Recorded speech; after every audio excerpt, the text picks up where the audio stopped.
Muy buenas tardes, bienvenidos a otra entrega de Cuba, Encuentro con la Memoria del Instituto de la Memoria Histórica Cubana contra el Totalitarismo. Estos programas los viene haciendo el Instituto de la Memoria Histórica Cubana contra el Totalitarismo desde hace varios años y el propósito es recoger la historia a través de testimonios de sus protagonistas. En este caso, vamos a entrevistar a un protagonista importante, destacado en este proceso de confrontación contra la dictadura de los Castro. Me refiero a José González Silva, alguien a quien nosotros cariñosamente le decimos siempre el Puchi. El Puchi fue de los pioneros en la lucha contra la dictadura de los Castro. Fue un hombre que nunca dejó su empeño de derrocar la dictadura y lo hizo recurriendo a diferentes fórmulas y participó en una etapa muy cruenta de este proceso de confrontación. Así que van a ver una entrevista particularmente interesante. González Silva, no sé cuántos años hacía que no te decía así. Sí, normalmente nadie me llamó José González. Nadie te dice González Silva, prácticamente nadie. Puchi, muchas gracias por esta entrevista, por esta conversación. Es un gusto estar contigo. Acuérdate que empezamos juntos empezamos. En Santa Clara, a través de Albertini. De nuestro común hermano José Antonio Albertini. Sí. La cuevita, porque allí íbamos a la casa aquella, todo el mundo. ¿Qué familia? Sí, chico, la abuelita. La vieja Mariana. Yo me acuerdo de la abuela de Albertini, lo cariñosa, lo abierta que siempre estaba para nosotros. La familia de José Antonio Albertini, a quien ustedes conocen, que también es director del instituto, fue una familia que se entregó también a la lucha contra la dictadura. El emblema de esa familia era una señora de avanzada edad, Mariana, muy cariñosa, muy tierna, que nos atendía siempre con gran cariño. El hermano de José Antonio Albertini, recientemente fallecido, Luis Salvador Albertini, y la hermana de Albertini, Nancy Albertini. Tres luchadores por la democracia, al igual que el resto de la familia. Pero ¿cómo te incorporas a la lucha, Puchi, en la universidad? Chicos, sí. Bueno, hubieron algunos hechos que me hicieron dudar de a dónde se iba la revolución. Y eso pues empezó a que chocara con las amistades mías, porque en ese momento todo el mundo se abrazó a la revolución. Y entonces me mantuve sin hacer nada, pero enfrentándome a ella en los comentarios y en las cosas. Ya en la universidad es donde empieza el grupo a formarse. Hay un día que estoy en la parada de la guagua para irme para Conjobaní, y en eso había otro muchacho de Caibarín, que no recuerdo el nombre de él, y empezamos a hablar. Y él me dijo, fíjate, esta no es la verdadera revolución. La revolución es la que viene ahora después de esto. Ave María. De verdad que me lo Te dijo. puso Sí. la piel de gallina ahí. Sí. Te puso la piel Y de gallina. entonces ahí empezamos lo que era la revolución comunista. Y entonces pues eso me hizo pensar más todavía, porque ya no era yo, no era que estábamos opuestos a las medidas que había tomado la revolución, que eran demasiado drásticas, que no podías hablar, porque ya era opositor, ya era contrarrevolucionario, ¿no? Estabas amarrado, ¿no? Y entonces cuando oigo aquello, digo, oh, pues entonces es más peligroso todavía.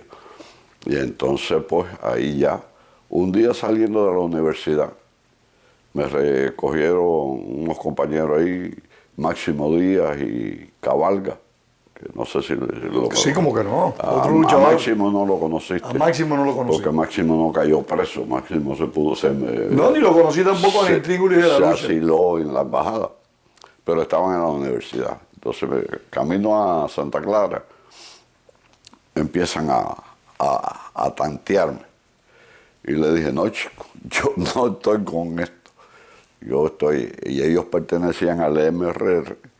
Y entonces ya me dijeron, bueno, pues estás con nosotros. Y ahí mismo empecé a trabajar en la parte estudiantil, ¿no? Que él tenía el R. Hasta que ya se forma el directorio aquí en Miami y hablan conmigo y yo paso al directorio. Pasa al directorio. En esos tiempos, estamos hablando del año 60, Sí. octubre. No, ya en el 59. Ya en el 59. En octubre del 59. En octubre del 59. Sí. Ya en el año 60 en la universidad la situación se pone mucho más crítica cuando Porfirio Remberto Ramírez Ruiz, presidente de la FEU, se alza en armas en las montañas del Escambray, que es posteriormente capturado con otras dirigentes más, y son fusilados 5 de ellos. Sí, señor. ¿Tú estuviste involucrado? No, claro. Háblanos de eso. Estuvimos ahí. Cuando el juicio fue en el campamento. Si Sí, mal no en el Leoncio Vidal. En el Leoncio Vidal. Y entonces, bueno, ahí nos reunimos todo el mundo. Hay una iglesia que está en la calle La iglesia Cuba, del Buen Viaje. de Buen Viaje. Ahí le dieron una golpiza terrible al hermano de Albertini, a Luis Sí, Salvador sí, Albertini. no, ahí estuve yo también. Y entonces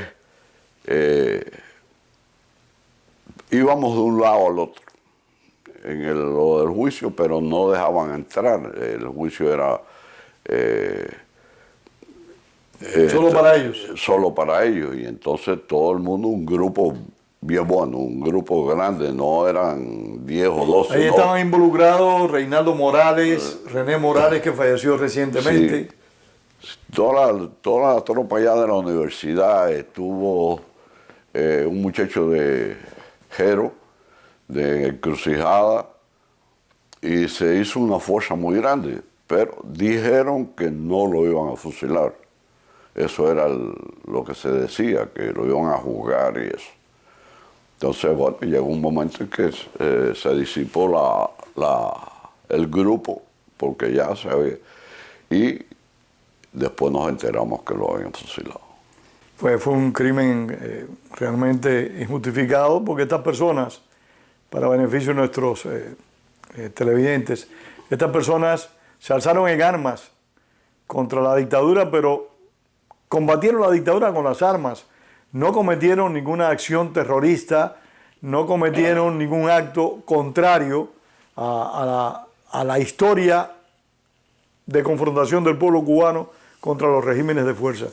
Sin embargo, el régimen los fusiló, fueron 5 los ejecutados, y el más notable de todos ellos fue Porfirio Remberto Ramírez Ruiz, el negro, que el otro notable fue Plinio Prieto, comandante del Ejército Reverde, Silencio Guach, Palomino Colón, y ustedes me perdonan, pero siempre el quinto nombre se me escapa. Pero fue un episodio muy difícil, donde la juventud de Santa Clara y de las villas en general estuvo involucrada. Israel Abreu, Roberto Jiménez. Roberto estaba ahí. Roberto Jiménez estaba allí también. Muchos jóvenes, la juventud democrática de Santa Clara se involucró. Ahí estuvo Raquel Pita, yo creo también. El grupo fue grande. Es increíble. que porque se opusieron, se alzaron. Sin embargo, si tú vas atrás y ves el ataque al cuartel Moncada, donde hubieron muertos y hubieron de todo, y Fidel Castro No cumplió ni 2 años de no cumplió cárcel. ni 2 años de cárcel. Entonces guardas esa relación y te das cuenta de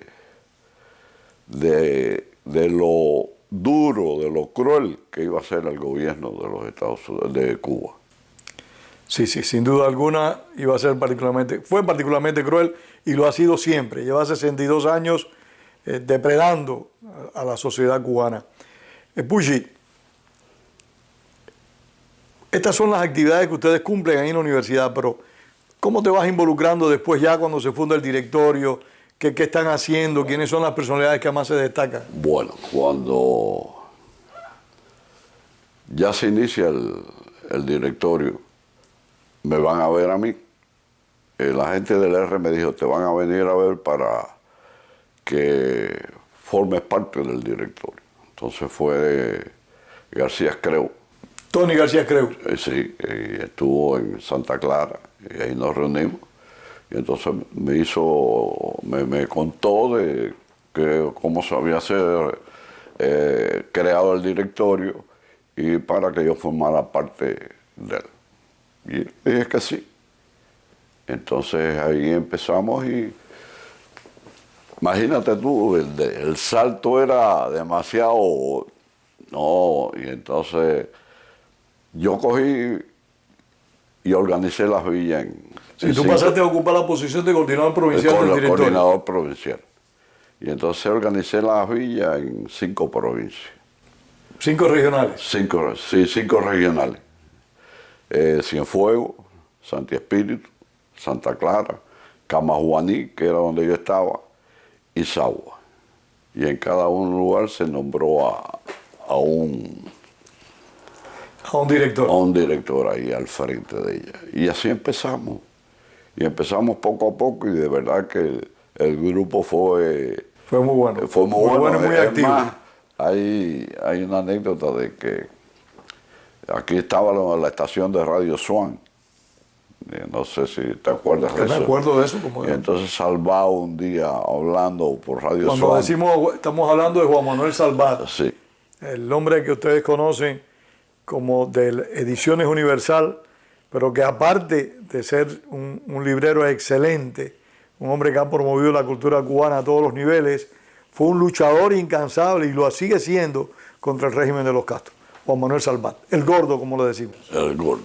Entonces, él, cuando daba las noticias sobre Cuba y de eso, me mencionó.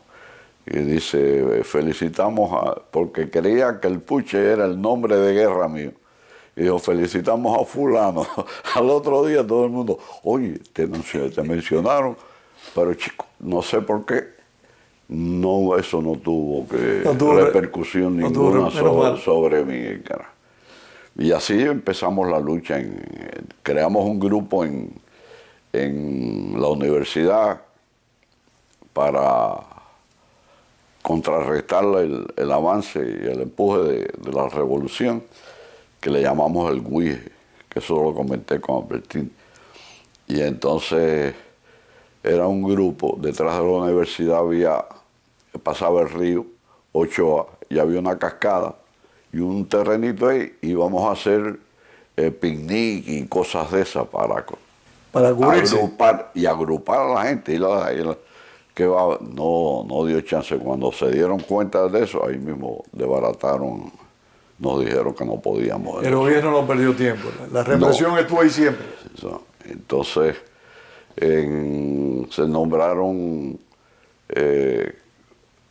cada persona, en cada regional había un coordinador y ahí funcionábamos.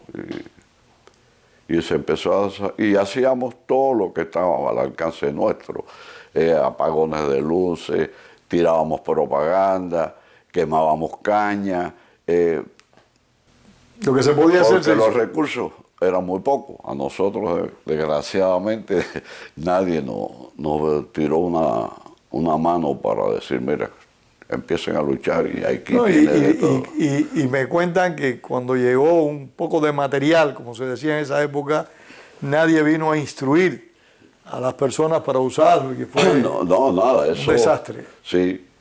Fue muy poco. Fue poquito. Por lo fue menos poquito. en el tiempo que yo estuve en las Fue villas. poquito. Estoy hablando del tiempo que tú tuviste, que fue muy Porque poquito. yo después me voy para Oriente a participar en la organizar el alzamiento de Oriente, que era para apoyar la invasión. Y entonces ¿Se refiere al alzamiento que comandó Alberto Müller? que estaba Alberto Müller. Entonces estuve la mayor parte del tiempo en Oriente, hasta que viene la invasión, fracasó el alzamiento y pasó a La Habana. Ahí ya en La Habana, pues, hubo un receso, la gente, hay que esperar eso, y yo cogí propaganda, y entonces empecé a repartir la propaganda. Puchi, ¿cómo fue esa infiltración que te obligó a ti a salir de Cuba? Aunque después regresaste, aclaramos. Mira, en esa época, en octubre, hay ¿Estamos hablando de octubre de qué año? del 62. Del 62. Se infiltra Mongo Medina Berenguer. Y Un cayó, personaje fatídico. fatídico, Entregó del cual nosotros siempre habíamos un grupo pequeño, Hans Engler y el griego, que no estábamos de acuerdo, pero bueno, estaba apoyado por Julio. Y ante eso, pues, siguió. Estamos hablando de Julio Hernández Rojo, que llegó a ser coordinador nacional del directorio, un hombre valiente, falleció aquí en Miami, estuvo muchos años en presidio. Muy bueno. Entonces, cae preso. Pero se equivocó ahí con... No, completo. Cuando Julio salió, y cuando salió para Miami, y cuando regresó, yo hablé con él, nos entrevistamos, que él llegó a Miami, y entonces nos montamos en el carro y cogimos toda la Vía Blanca hacia Matanza, y ahí fuimos a hablar. Y entonces salió el caso de Berenguer. El caso de Mongo. Y yo le dije, chicos, a nosotros no nos gusta Mongo, el carajo. Y es más, hemos estado a punto de hacer algo con él. Y me dijo, no, ese es mi hermano, ese se crió conmigo, y esto, y no. Y ahí pasó. Y entonces todo el mundo, éramos de verdad un grupo que nos llevábamos muy bien, un grupo afines y unidos. Porque Julio ya había estado aquí afuera. Sí. Y había regresado a Cuba. Había regresado. Él estaba en Cuba conspirando, allí estábamos, pero él viene a Miami. Y entonces regresa infiltrado, ¿no? Por el aeropuerto. Y ahí es donde hablamos de eso y caray, cuando dice, ¿qué pasó? Que todo el mundo cayó preso, o casi todo el mundo, porque quedamos... ¿Entre ellos Julio? Sí, todo.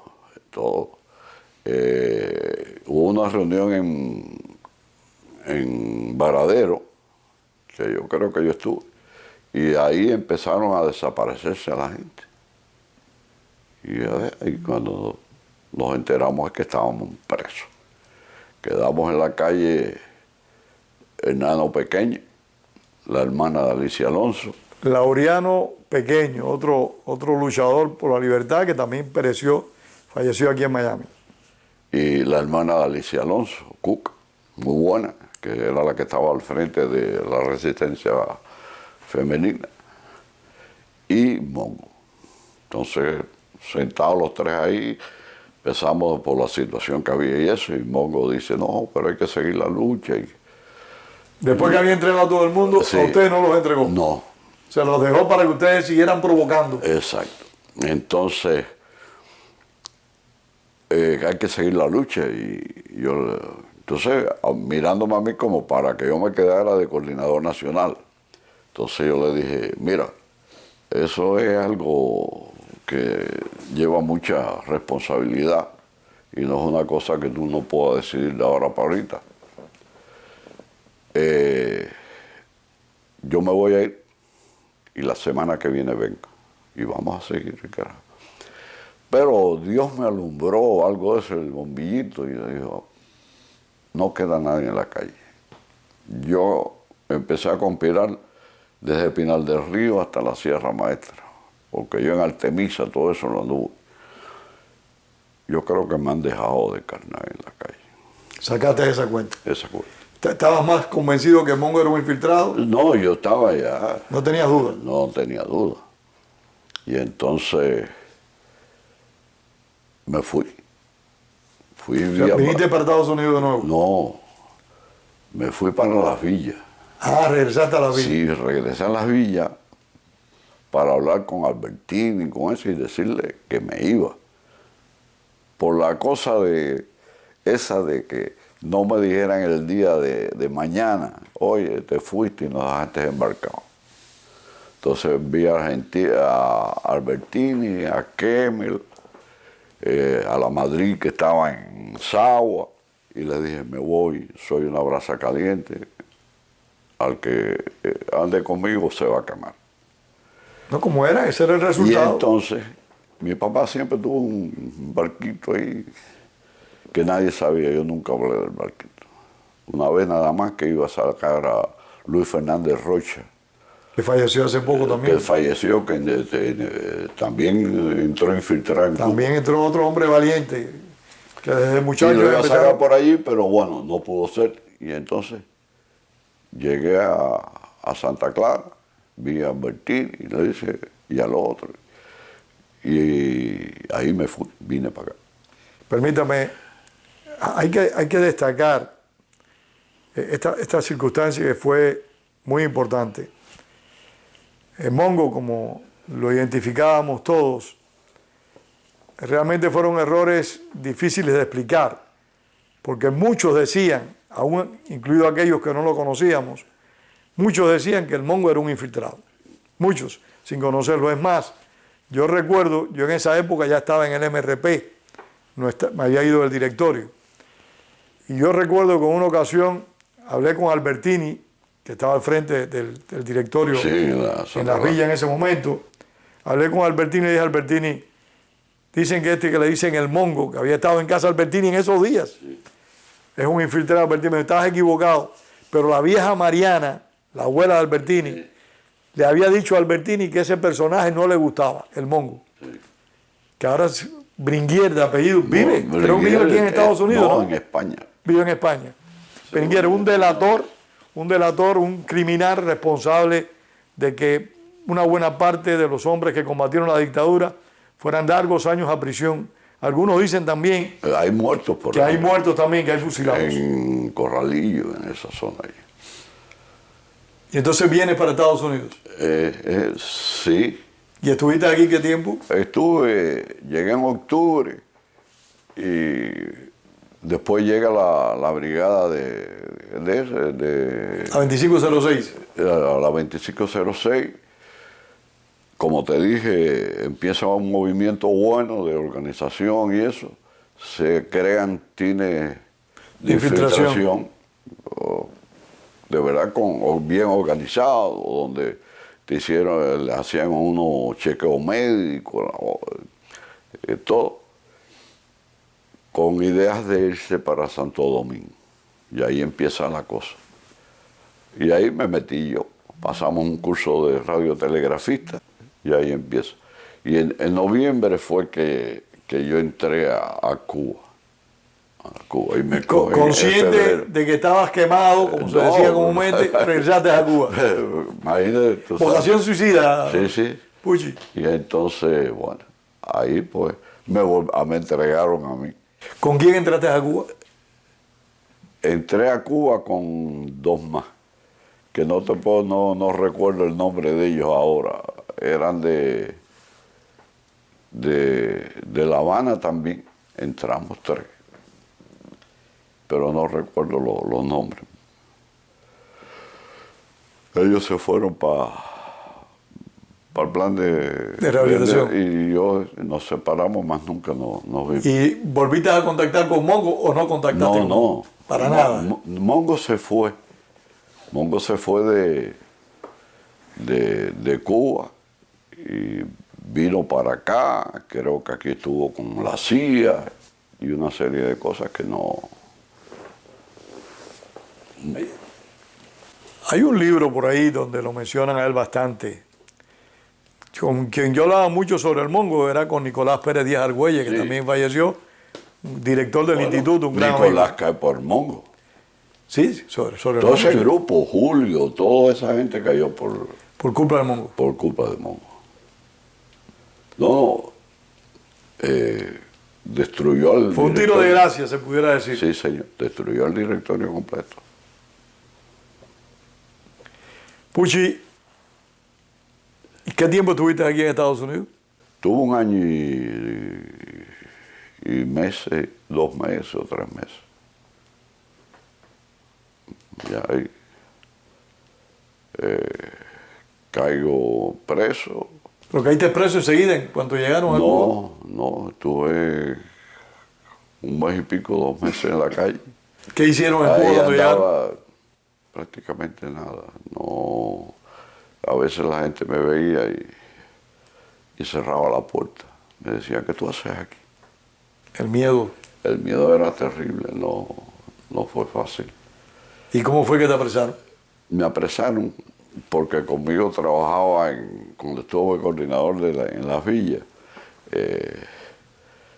Oreste Bello, y entonces hice contacto con él y habló y me dijo, mira, para que puedas moverte más fácil, mi hermano, que es chofer de alquiler, pues que te mueva. Y el hermano era infiltrado, era de seguridad del Estado. Y ese fue el que te delató. Y ese fue el que me delató. ¿Te sirvió de chofer para delatarte? Sí, señor. Vivía cerquita de la 4ª estación. La 4ª estación estaba ahí casi. Y saliendo, enseguida me entregó. Frente no recuerdo la calle si era había una bodeguita o un bar y había un semáforo allí en eso. Y cuando salimos de la casa que íbamos a salir, que llega, el semáforo cambió la luz, no lo normal de la luz, rojo. Y cuando hago así que voy a mirar para el lado, ya tenía una metralleta en la cabeza. Dale, y el compañero, oye, mira que me está esperando una muchacha en el malecón, me vas a fastidiar. Me dijo, dale, que tú eres prófugo de la justicia. Y ahí me metieron en la 4ª estación. Me entregó 2 veces, porque cuando llegan nos sentaron ahí, estaba la carpeta y eso. Y yo vi que atrás había un pasillo donde había un baño. Y entonces yo ingenuamente, que voy a pensar de que él me entregó, le digo, mira, fíjate, hay 2 tipos allí nada más. Yo voy a decir que voy al baño. Tú no me conoces. Y yo voy a inventarlo, voy a empujar algo así y voy a salir corriendo. Me la voy a jugar porque yo pensé que me iban a matar de todas maneras. Bueno, era lo que nosotros esperamos cuando supimos que había caído preso. Lo que todo el mundo pensó, que me fusilaba. Y entonces, acuérdate, no me conoce. Y cogí. Y te volvió a delatar ahí. Y fui para el baño. Y cuando salí del baño, había como 10 o 15 en el baño. Y yo dije, coño. ¿No recuerdas el nombre del canalla ese, chico? No, Armando creo que se llama. Armando Bello. Armando Bello. Usted murió, creo que murió. Bueno, que en paz no descanse por traidor. Coño. Así que 2 veces me entregó. Puchi, ¿cuándo supiste que era el delator en el juicio? Sí, enseguida. Sí. Cuando estábamos en seguridad del Estado, ahí mismo me dijeron en el interrogatorio, no me interrogaron ya directo, sino me preguntaron por él y yo, no sé quién es. Ese es un señor que es chofer de alquiler y yo lo renté, yo lo alquilé. Y entonces, pero yo no lo conozco, yo no sé quién es él. Y ahí lo soltaron. Entonces me di cuenta, los hermanos lo supieron enseguida. Y Que era delator. sí, que él era delator. Qué vergüenza por una familia. Tener un chivato en la familia. Sí, el hermano conspiró con nosotros bastante. Estuvo preso también después. El hermano. Sí. Cayó preso. Bueno, en la villa cayó un grupo grande de... Puchi, ¿y cómo fue ese presidio? Háblanos de eso. El presidio no fue nada fácil, ni seguridad del Estado tampoco. Primero me tiraron en la cabaña. Me tiran en la cabaña y para celebrarnos el juicio. Entonces, estaba allí con... ¿Tú caíste en una época caliente? Sí. En esa época estaban fusilando muchísimo. Sí, por eso nadie pensó que a mí no me fusilaran. Entonces caí en el patio de la cabaña, donde estaban todos los presos. Empecé en la galera 9. ¿Ya estaba Julio Hernández Rojo ahí, Nicolás Pérez y toda esa tropa ahí? No, ya esa gente estaban... ¿Para la isla? Para la isla. Entonces tuve suerte en la 9. Había un señor que era el jefe de galera, Rejeiro. Y Eddie, que está aquí, no me acuerdo ahora el nombre, que es de Wine. Y entonces, bueno, me entro. Estaban un grupito, Guillermo Díaz Lán, Sergio Fernández Mazón. Permíteme hablar de Guillermo Díaz Lán. Guillermo Díaz Lán, que era un excelente pintor, la portada del primer libro que hizo el Instituto de la Memoria Histórica, que se dedicó, fue para conmemorar el 30 aniversario del cierre del presidio Isla de Pinos. Esa primera portada la diseñó Guillermo Díaz Lans, que era un muy buen pintor. Pero él era también hermano de Pedro Luis Díaz Lans, el primer jefe de la Fuerza Aérea de la Revolución, un hombre que rápidamente se viró al castrismo, a pesar de estar ocupando una elevadísima posición en las Fuerzas Armadas del régimen, vino para Estados Unidos y denunció en todas las instancias posibles la maldad y el compromiso con el comunismo del régimen de los Castro. No solo eso, sino que volaba a Cuba. También voló varias veces. Y tiraba proclamas en Cuba. Sí, que el gobierno decía que tiraba bombas y era falso, lo que hacía era tirar proclamas. Proclamas, exactamente. Entonces llego allí y fue el hombre que le llevó a Fidel Castro en el año 57 un gran cargamento de armas junto a Huber Matos. Sí, señor. Hay que decir todas estas cosas. Eran hombres que habían luchado contra la dictadura o el régimen de Fulgencio Batista y que se sumaron rápidamente a la lucha contra la tiranía de los Castro. Entonces me tiran ahí a las 9, estaba ese grupito que había estado en la isla, porque en ese momento, en esa etapa, estaban sacando las bajas condenas que había en Isla de Pino y las estaban llevando para la cabaña y otras prisiones.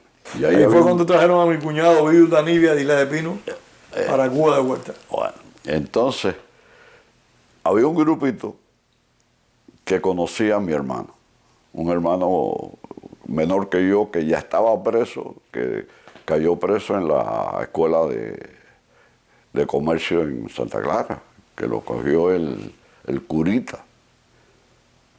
José García Beltrán, otro otro, terrible, el curita. otro sicario del régimen de los Castro, un tipo malévolo, muy malo, Sí, sí. muy malo, de Santa Clara, y hay que decirlo así para aquellos que en Santa Clara vean esto.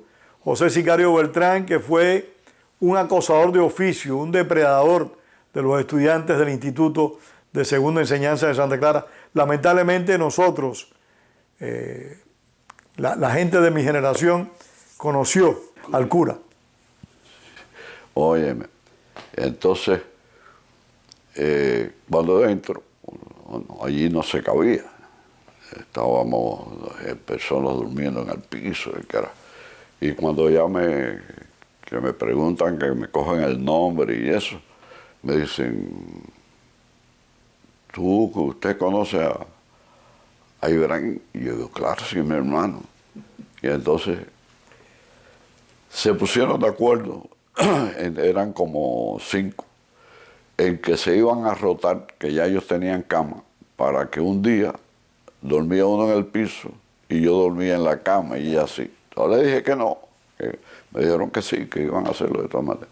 Y así, eso es lo que se hacía. Y entonces nos identificamos ahí y ahí estuve un tiempecito, porque un día, habían ya problemas constantemente, pero bueno, un día dijeron, coño, vamos a pelarnos al rape, como se decía en Cuba, y nos pelamos, chico. Y se formó un lío con uno de los... Y entonces vamos para allá, y me pongo tan salado que me cogen a mí y me tiran para los incomunicados. Ahí en los incomunicados, no me habían celebrado el juicio todavía. Ahí bajo a los incomunicados. Esa era una muestra peligrosa sin juicio celebrado. Sí. Entonces, ahí estuve un tiempo hasta que me celebraron el juicio. Cuando viré del juicio, la gente me fue de todo el mundo y eso. Y muchos me decían, oye, nosotros no nos identificamos contigo porque con lo que tú tenías arriba estábamos seguros que te iban, que era fusilamiento. Y no queríamos tener ese mal momento de hacer amistad con una persona y que después... Sí, esa era una práctica regular, sí. Oír que lo están fusilando. Y entonces ahí estuve castigado hasta que me llamaron para la isla. Hay una noche que me empiezan a llamar y yo no oigo el nombre mío. Yo recogí todas mis cosas porque tenía 30 años echado. Y recojo todas mis cosas. Y empiezan y sacan a 2 o 3 que estaban en los incomunicados, pero no me llamaron a mí. Y bueno, cogí y me acosté de nuevo. Y en eso llegan.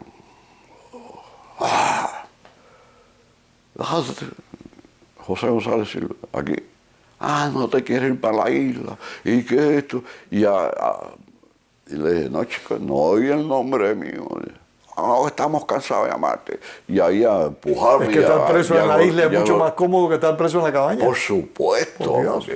La mejor prisión en condiciones de habitabilidad que yo recuerdo es el presidio Isla de Pino. El trabajo forzado era el más malo. El más malo. Por el trabajo forzado y por la salías conducta de los guardias. Por la tarde. Sí. Que llegabas por la tarde a la prisión, era mejor que las pruebas. Y debemos decirlo, aunque muchos lo saben, porque el instituto hizo un documental sobre el presidio político cubano hace varios años, y este documental recoge testimonios amplios sobre la vida carcelaria, pero el presidio de Isla de Pinos, el reclusorio nacional para varones, fue construido por Geraldo Machado y Morales, general de la Guerra de Independencia, presidente electo de la República, que después se convirtió en dictador también, lamentablemente. Que fue en su primer periodo uno de los mejores periodos. Fue uno de los mejores presidentes. El mejor, porque creó las bases de la no quería dejar el poder. No. Los que estaban a su alrededor fueron los que lo llevaron a eso, yo creo. Putin puede haber sido, pero él fue quien se comió la manzana. Bueno. Así que el culpable fue él. Que cayó en la trampa. En esa trampa. Sí, señor. ¿Fuiste para el bloque 19 cuando llegaste a la Isla de Pino? Entonces, cuando llego a Isla de Pino, que ya desde que llega es tensión. Es golpe y es malos tratos. Sí, cuando llegamos, que nos bajamos del avión, está saliendo un grupo que viene para La Habana de las bajas condenas. Y entonces yo me pongo a mirar el caray y llega el jefe de orden interior, que era Pomponio, un gordito, él con la camisa remangada. Un sádico. Y me deseo la mano y dice, oye, llegaste a la isla del diablo. Así que, y ahí ya, y yo dije, coño, ¿dónde llegué? ¿Dónde llegué? Y ya después que entro, era casi de noche, la gente me ve en el griterío, y estaba mi hermano ahí, entonces nos reunimos. Y ahí empezó pero mi llegada fue en el momento en que estaban creando el bloque 19. El bloque de los estudiantes. O sea, durante el plan de trabajo Camilo Cienfuegos. El plan de trabajo forzado. El plan especial, porque ellos son bravos. Sí, el plan especial, sí, primero, sí lo llamaron. Cuando mi familia... Cuando a mí me castigaron y me llevaron para los incomunicados, la noticia a la familia era, están en la galera especial. Sí, ellos son fabulosos. Y cuando mi familia vio... Creía que estaba más cómodo. Dice, coño, menos mal, qué bien está, menos mal que lo mejoraron, está en una galera especial. Y allí... aquello era terrible. ¿Te recuerdas la anécdota? Era bajo tierra, las galeras aquellas, con un bañito, un hueco, que era el servicio, para 100 y pico de hombres. El agua era ahí mismo, que cuando cogían agua, y si tú estabas en el servicio, ahí agachado, te mojaban. Aquello era terrible. Y ellos le pusieron galera especial. Igual que el plan de trabajo forzado, que era a base de golpes, bayonetazos y de muertos, le pusieron el plan especial Camilo Cienfuegos. Me has hecho recordar una anécdota que algunos dicen que es verdadera, otros dicen que no, de que un señor que está preso lo hacen sargento de un piso. En las circulares se nombra un preso como representación del resto de los presos, que se llama mayor, que es el que controla el orden interior dentro de la cárcel, que no tiene nada que ver con la guarnición. Estamos hablando de Cuba, no sabemos cómo funcionan las prisiones en otro lugar del mundo. Pero este individuo, a su vez, nombra un responsable, ya sea de galeras o de pisos. Y este señor es nombrado, era un hombre muy disciplinado, y repito, esta historia se cuenta, hay quien dice que es verdad y hay quien dice que no. El tema es que a este señor, según la historia, es nombrado sargento de piso. Y él le escribe a su mamá, orgulloso de que lo habían nombrado sargento de piso. Y la mamá, que evidentemente no tenía grandes luces, le muestra la carta a una persona que vino a la visita. Después le dice, mira qué bueno, qué bien está mi hijo, ya es sargento en la cárcel. O sea, creyendo que era una posición y al contrario, era trabajo, debido a la seriedad y al comportamiento de este señor. Sí, el sargento de piso es el que se encargaba de la correspondencia, es el que se encargaba de los paquetes que nos llegaban. Cuando llegaban paquetes. Cuando llegaban paquetes, él era quien avisaba, y eso era la labor y mantener... Y la limpieza. La limpieza. Eso era... era una organización interna que venía desde los gobiernos anteriores, esa no la instauramos nosotros. Sí. Bueno, pues ahí empieza a formarse el bloque 19. El bloque 19. En los minutos que nos queda, háblanos un poco del bloque 19. El bloque 19 fue el bloque que todos eran estudiantes. Fue un bloque bien difícil para ellos, porque se le enfrentó. Nos golpeaban brutalmente. Ahí uno que un día llega y le dieron tanto que después tenía, y le decíamos el camello, porque eran los golpes, se le hinchado toda la espalda y todo eso. Ahí en el bloque 19 nos hacían la vida imposible, pero todo el mundo resistió, todo el mundo se mantuvo frente. También era estudiantes, eran personas que tenían formación, tenían... Ellos crearon como una cuestión de lucha de clases, el bloque 19 o bloque de los estudiantes, que fue particularmente reprimido durante muchos años. Fue sometido a periodos de crueldad extrema en más de una ocasión. Muchos de sus miembros fueron brutalmente golpeados. Todos los días. Todos los días. Todos los días se golpeaban. Quizás no a todo el bloque 19, pero sí a determinadas personas. Era raro el día que no le dieran golpe. Hay un libro que sacó, por cierto, Juan Manuel Salvat, hace unos pocos años, dedicado al bloque 19. No recuerdo ahora el autor, la memoria falla, pero fue un libro muy interesante que se lo recomiendo a todos ustedes. Ese proceso fue muy duro. Fue muy largo, fue muy duro. Y el bloque 19 siempre se mantuvo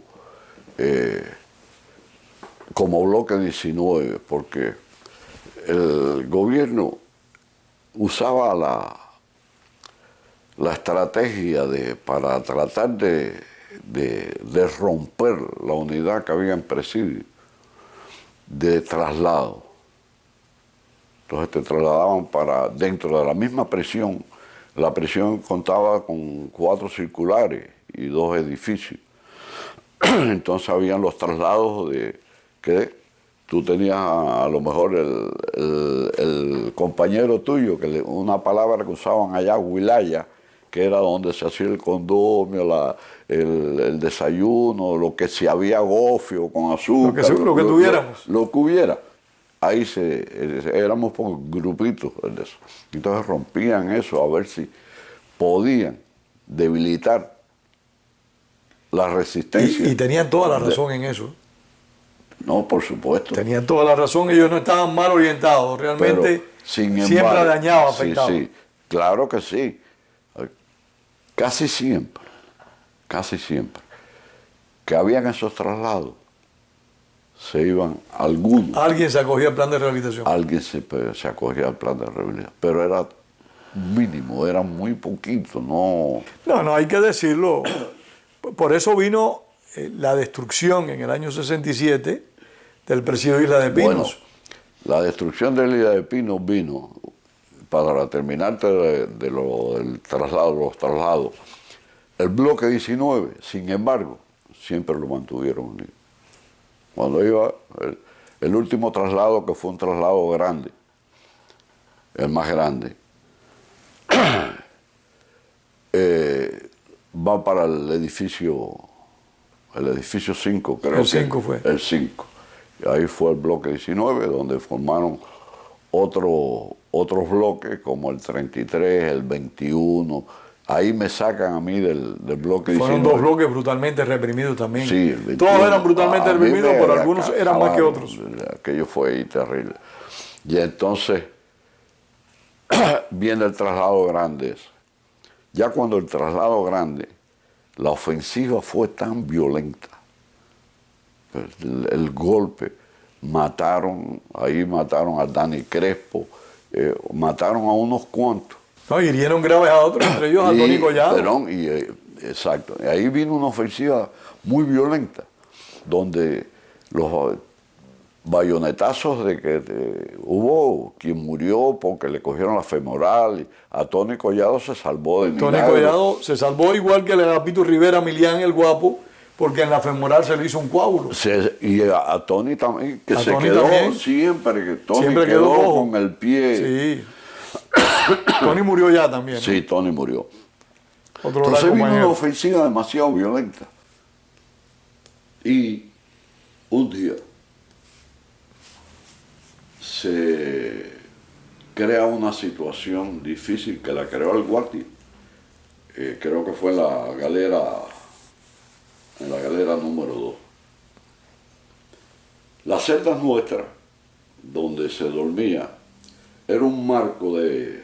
¿Estás hablando todavía de Isla de Pino? De Isla de Pino.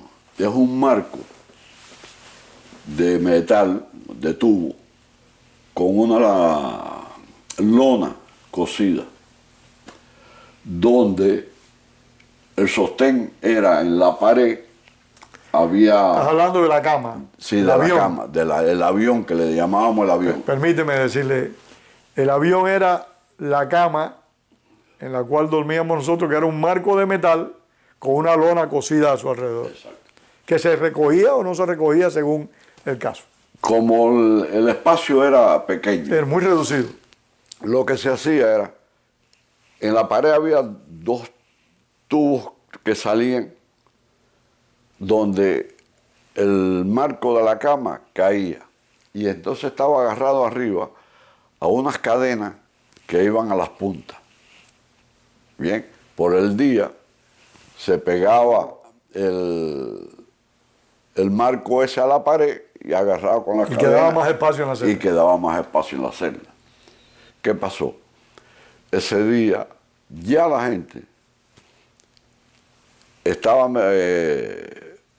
colando machetes y cosas dentro de la circular.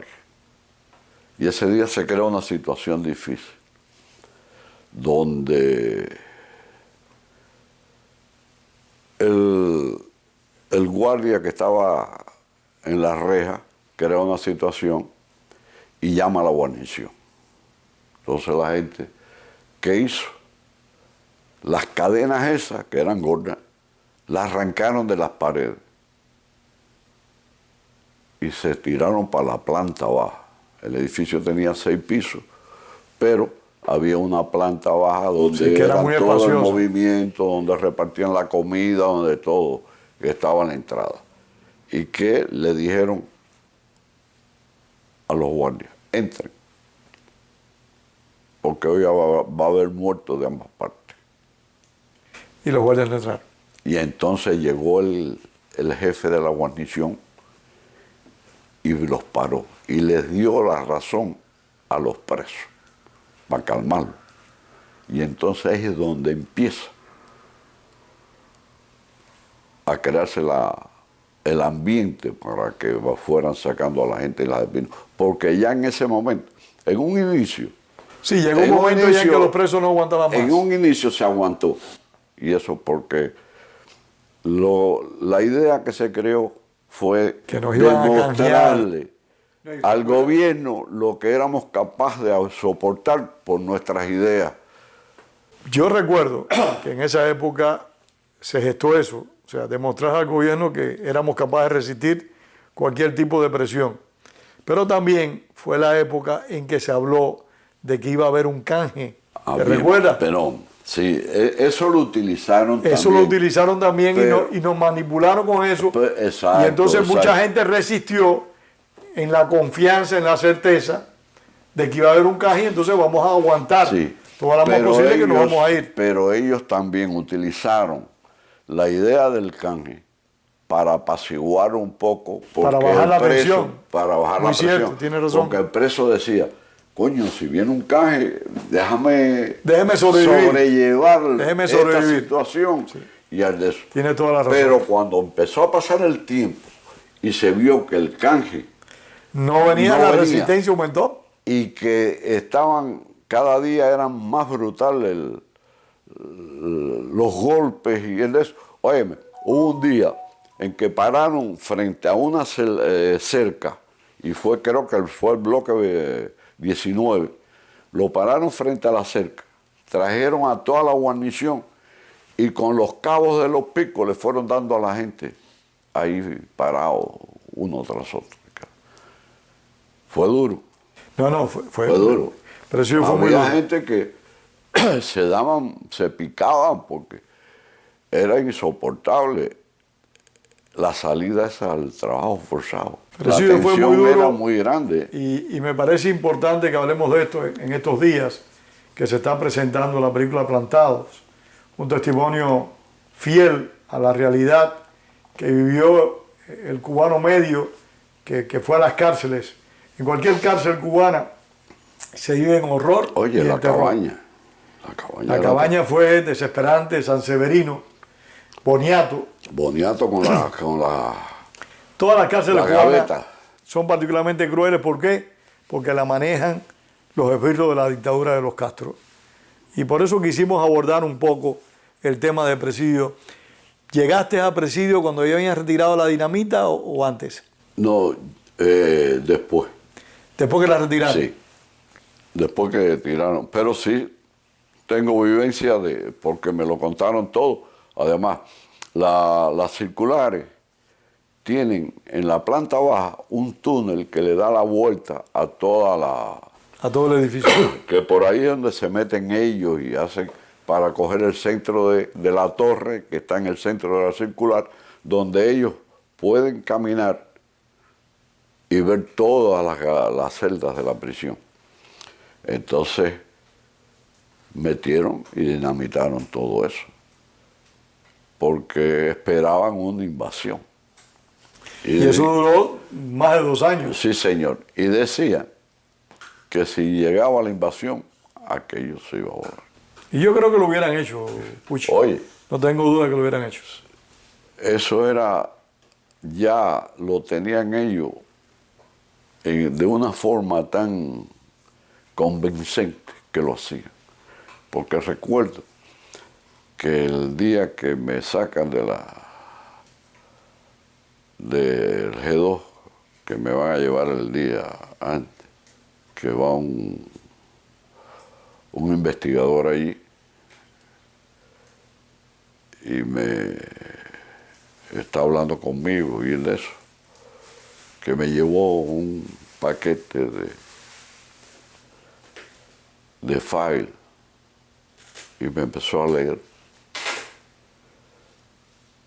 de lo que habían hablado de mí, de lo que decían, de eso. Gente que había quedado presa. Y me dice, yo no entiendo cómo puede haber un ejército, un jefe sin ejército. Y yo, ¿por qué? Dice, porque mira, tú estás dispuesto a morir por los tuyos y ellos no lo hicieron contigo. Y entonces me abrió los files y me empezó, fulano de tal, mira todo lo que dijo, fulano de tal, todo. Entonces yo le dije, es lógico que lo hayan hecho, porque yo me fui y ellos se quedaron aquí. Sí, porque la gente hizo eso cuando tú Me fui. estabas fuera del país y pensaba que ya estaba fuera del problema. Cuando yo me fui, todavía estaba es la manera de cargar. Estaba todo el mundo, estaba todo el mundo, fue en el 62. Y le di, y se lo dije, y le dije... No le diste una buena respuesta. Le dije, entonces él me dice, sí, nosotros lo sabemos, pero también ahí deducimos una serie de cosas. Y me dijo, fíjate, si viene una invasión, los vamos a matar a todos ustedes. Y yo le dije, ¿y qué usted le llama a eso? Entonces se lo juro por mí, señor. ¿Y usted a qué le llama eso? Porque eso es un asesinato. Que usted llegue aquí, coja con su ametralladora, me tire y yo con los brazos cruzados. Eso es un asesinato, señor. No, es que lo de la dinamita fue un crimen de lesa humanidad, como se dice hoy en día. Se dio en el dedo y me dijo, contigo no se puede, chico. Es que de verdad son malévolos. Son malévolos y están dispuestos a llevar las cosas, o al menos lo estuvieron dispuestos, a llevar las cosas hasta las últimas consecuencias. Hay de tanto que hablar de eso. Y lo triste de todo ese sacrificio que pasamos nosotros, donde se soportó tanta tortura y hubo tantos muertos, que la gente no quiera verlo.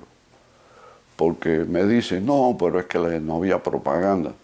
No había en aquel momento, pero después sí. Y desde un inicio en que los cubanos quisieron tirarse en una balsa y ahogarse en el medio del mar por salir de aquella situación tan dura y tan drástica, que no se hayan dado cuenta, los venezolanos, que no se hayan dado cuenta los nicaragüenses, todos esos países. Es duro, es difícil. Que ese ejemplo nuestro, porque había que estarlo viviendo allí día tras día para saber lo que era aquello. Lo peor de todo para mí, en mi opinión, es el nivel de complicidad de las personas cuando ellos apreciaban que en su misma persona, repito, ocurrían abusos. Porque yo parto de la premisa de no desear para nadie lo que no quiero para mí. Entonces, si ellos mismos estaban padeciendo y sufriendo las besanías del gobierno, podían imaginar fácilmente cuánto estarían padeciendo y sufriendo los que no estaban con el gobierno. Exacto. Porque es que el gobierno castrista ha abusado de todo el mundo, hasta de sus partidarios. Es una realidad. De todo el mundo. Todo. Y es increíble cómo los países, principalmente, no vamos a ir a Europa, que están allá, los países aquí en América latinoamericanos ignoran la realidad cubana. Fueron cómplices, que hoy están empezando a vivirlo, ya hace un rato que lo van a vivir, ¿sabes? Si no despiertan y si no toman medidas Puchi, fuertes. Han pasado 61 años. Sí. Cuando iniciaste esto eras poco más que un adolescente. Estabas ingresando a la Universidad de Santa Clara. ¿Te sientes comprometido? ¿Te sientes satisfecho de haber participado en este proceso? No, chico. Comprometido voy a estar hasta el día que me lleven a mi caja. Y satisfecho es la tranquilidad que yo tengo, que hice lo que tenía que hacer, que Dios me iluminó. Y desde un principio supe que aquello era un engaño, que era una traición a todo. No a un pueblo entero, que bajaron con escapulario, que bajaron diciendo que era una revolución verde como Las Palmas, que jamás apoyarían una dictadura. Pan con libertad. Que habría pan con libertad. Y todo eso fue un chasco. Fue una farsa. Fue una farsa grande, pero grande, de las que hay en el mundo. Y lo que nos golpea, a mí, por lo menos, y me inquieta, es ver cómo el ser humano no reacciona ante las ofertas que le hacen estos comunistas y socialistas, sabiendo que no se las van a dar. Acuérdate que el ser humano es el único animal que tropieza 2 veces con la misma piedra. Y entonces vas a España y ya estás viendo lo de España. Y vas a una serie de lugares y dices... Venezuela, Bolivia, estamos viendo todo eso. Eso es lo que me inquieta. Que ya tenemos una edad que no somos eternos aquí, que... Estamos de partida ya. Estamos de partida. Estamos, como le digo yo a mis amigos, para decirle adiós a la gente o que un día nos digan adiós a nosotros y ver que la incertidumbre que hay. Muy grande. Puchi, muchísimas gracias por esta entrevista. Muy agradecido.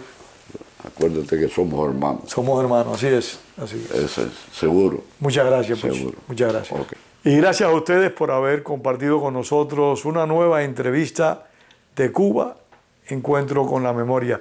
Les seguiremos llevando entrevistas de este tipo. Seguiremos conversando sobre la realidad cubana del pasado reciente. Una realidad dolorosa que ha dejado profundas y dolorosas huellas, repito, en el alma, en el corazón de todos nosotros. Gracias una vez más y gracias a nuestro director Wenceslao Cruz. Tengan todos el mejor tiempo del mundo. Gracias.